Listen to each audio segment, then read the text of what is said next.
Chers amis, bonjour. Nous sommes le jeudi 15 juillet 2021. Il est presque 9 heures. Quelques news de l'Arménie, de l'Artsakh et de la diaspora arménienne. Commençons par une bonne nouvelle. Donc, au premier tour de qualification de la Ligue des Champions, le champion d'Arménie, Alashkert Yerevan, s'est imposé hier dans les arrêts de jeu, dans les prolongations, 1-0 face au champion du Pays de Galles. Face au champion du Pays de Galles.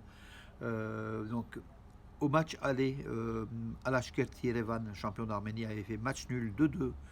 2-2 donc, au Pays de Galles contre Konaz Kouai. Donc à Yerevan, au stade républicain, hier, donc le champion d'Arménie s'est imposé 1-0. 1-0, donc non, un but à la 112e minute par le Français, Vincent Bezecourt, donc un Français qui joue aussi en championnat d'Arménie, hein, un joueur professionnel. Voilà, donc Alashkert Yerevan est qualifié pour le deuxième tour des qualifications, je demande, de la Ligue des Champions. Aujourd'hui, on aura d'autres rencontres, hein, notamment des rencontres à Europa Conference League, avec des clubs arméniens qui sont aussi en lice. Hein. Voilà pour la bonne nouvelle. Hier aussi, 14 juillet, le président de l'Arménie a salué son homologue français, Emmanuel Macron, pour la fête nationale donc française. Nicole Pachinian, pareil, donc par un message. Nicole Pachinian qui a reçu aussi Jonathan Lacotte, l'ambassadeur de France en Arménie.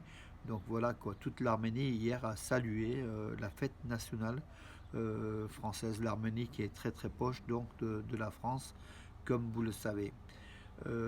Donc hier quand même donc un acte assez tragique à la frontière, donc à Yeras, à la frontière près du Nakhitchevan en Arménie.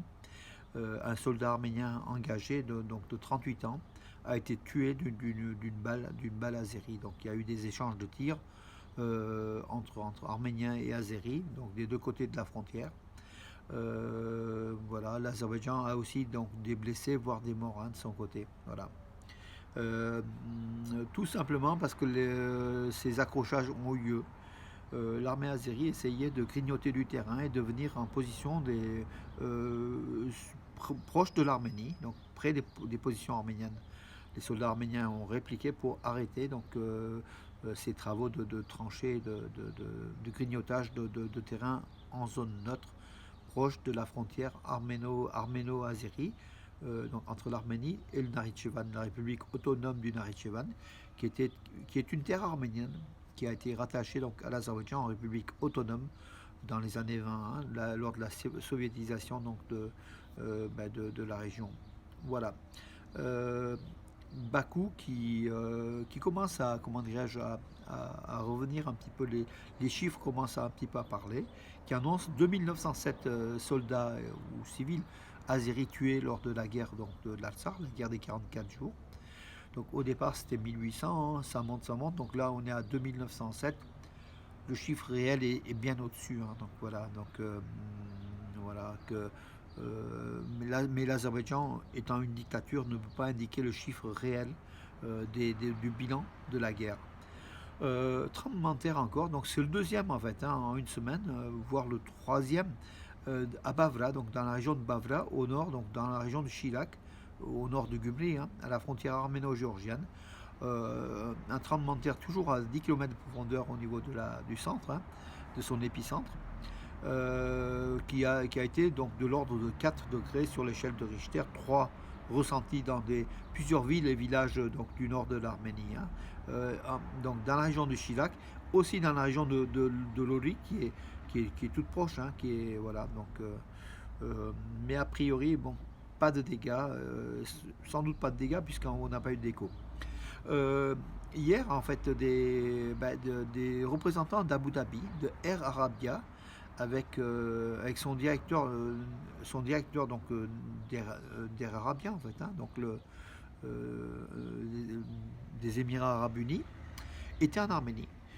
Ils ont signé un accord avec l'Arménie, justement avec le fonds gouvernemental d'intéressement de l'Arménie, pour une compagnie aérienne, une compagnie nationale aérienne arménienne à Bakou, hein, voilà, donc une compagnie qui va naître. Donc voilà, donc on aura une compagnie nationale arménienne d'aviation, hein, et qui pourra faire des vols à bas coût.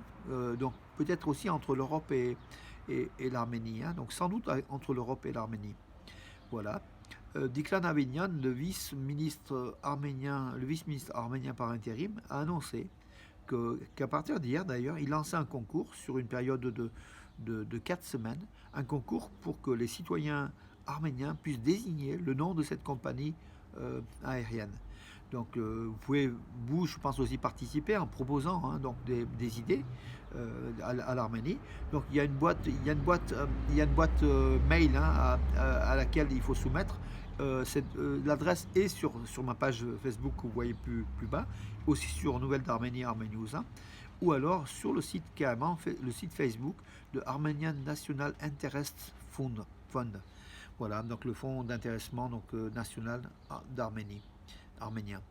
Ce sera une bonne chose donc avec l'arrivée d'un avionneur, hein, pas d'un avionneur, d'une ligne nationale arménienne, hein, voilà.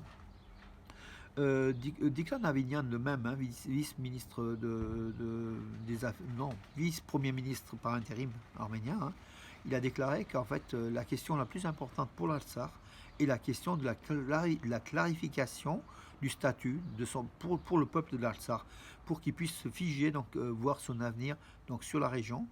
Et il a affirmé aussi que le groupe de Minsk ne peut pas statuer, il ne peut pas travailler réellement avant de statuer sur le statut de la République de l'Artsakh. Donc c'est une question qui doit être, comment dirais-je, qui doit être réglée au plus tôt, hein, si on veut pacifier la région, si on veut que la population se fige les 120 000 habitants de l'Artsakh continuent à vivre en toute sécurité et puis à se projeter dans leur avenir. Il faut connaître le statut de la République de l'Artsakh. Donc voilà. Les amis, je crois que j'en ai fait le tour pour aujourd'hui. J'en ai fait le tour. Je vous souhaite une bonne journée. À demain.